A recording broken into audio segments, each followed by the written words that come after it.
आज हम कविता के माध्यम से 12 महीनों के नाम याद करेंगे। ठीक है? जनवरी, फरवरी, मार्च महीना, अप्रैल मई में बहे पसीना,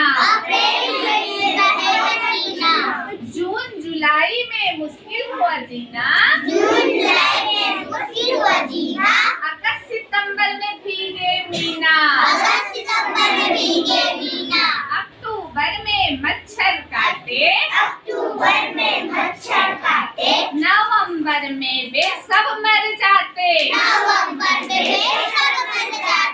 लेकर कंबल और रजाई, दिसंबर में ठंडी आई। शिवानी हमको बताएगी 12 महीनों के नाम। चल बेटा स्टार्ट कर। जनवरी, फरवरी, मार्च, अप्रैल, मई, जून, जुलाई, अगस्त, सितंबर, नवंबर, अक्टूबर, नवंबर, दिसंबर। गुड।